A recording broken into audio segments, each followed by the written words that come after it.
Hello, I'm John Victor, and today I'll be showing you how to build cornhole. So to build cornhole, the tools you will need will be circular saw or some other saw that is capable of cutting 2x4. You'll need a jigsaw, you need a drill with drill bits and screw bits. You'll need a tape measure and a square, and you also need a compass or something else that is has a diameter of 6 inches in order to mark out a circle to cut for the beanbag hole. For materials, you will need about 30 feet of 2x4s. Usually you can buy 12-foot long sections of those, so you will most likely only need 3 of those. You will also need 2 2-foot by 4-foot pieces of 1/2 inch plywood. The thickness of that doesn't matter that much. Whichever is the cheapest and looks the best and has like a smooth finish will work. You will need a box of 1 5/8 inch, like any type of exterior decking screws will work, anything like that. And you will also need 4 nuts and bolts. You will also need some 3-inch exterior screws. So you're going to want to start off by cutting 4 48-inch long pieces of 2x4.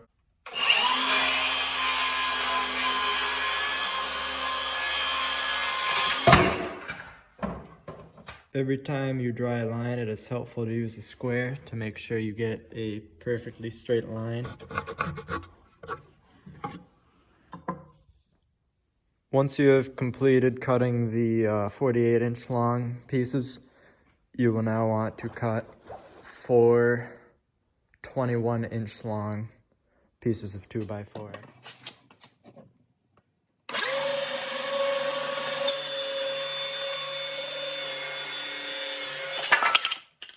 Now that all the wood that is required for the frame is cut, we can now begin assembly. When you're screwing together the frame, you will want it to be positioned like so, with the 21-inch long pieces on the inside of the 48-inch long pieces. And you will do 2 of these for the 2 cornhole boards. When assembling the frame, you will want to make sure all the corners are square, and you will want to put it together by using 2 3-inch long screws on each corner, and you will want them to be about 3/4 of an inch away from this edge and have them evenly spaced like shown. To avoid having the board split when you're drilling in the screws, you can take a drill and drill in first before taking your screw and screwing it in.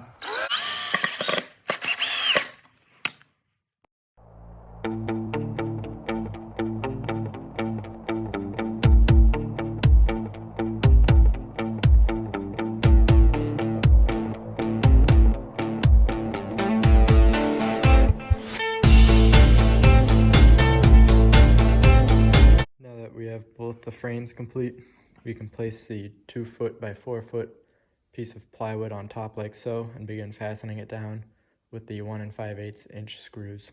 To screw on the top, you will want on the long sides, you want to have 2 evenly spaced screws that are 1.5 inches away from the edge. And for the short side, you can just put 1 screw in the middle that is also 1.5 inches away from the edge.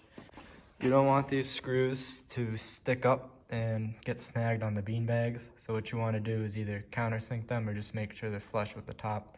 And later on, you can also fill these in with any type of wood putty and sand it down smooth, especially if you're going to paint it afterwards.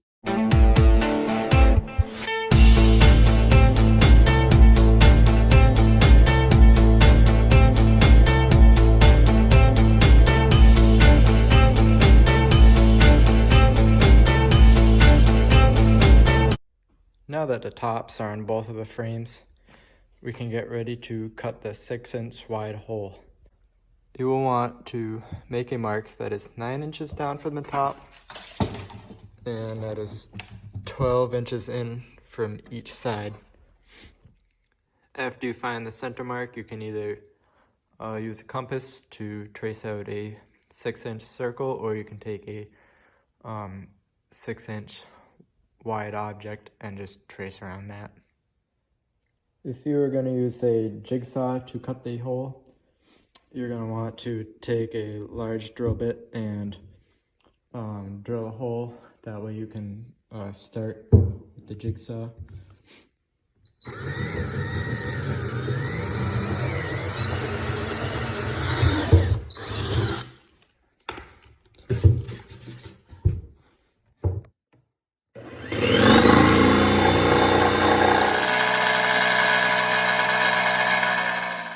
So when you finish and you find that the holes aren't perfectly round or that there's little mistakes, you can always just take some sandpaper and even it out.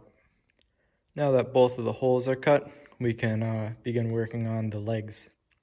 For the legs, you will do it the same way as all of the other pieces you cut for the frame, and you will need 4 11.5-inch pieces for this.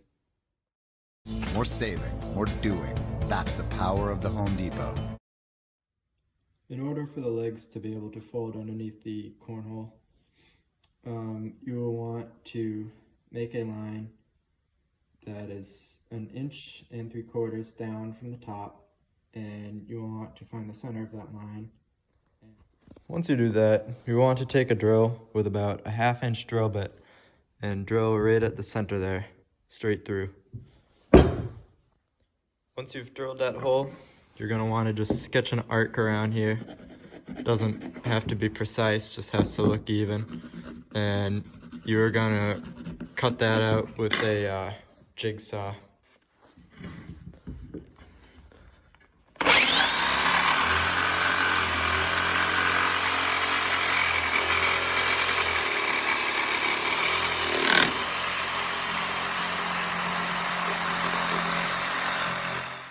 Now that the radius has been cut out, you want to draw about a 25-degree angle from the bottom right corner, just straight up to the left side. And keep in mind that you'll be making 4 of these because you'll need 4 legs. So once you do that, you want to just cut that with the circular saw or whatever saw you're using.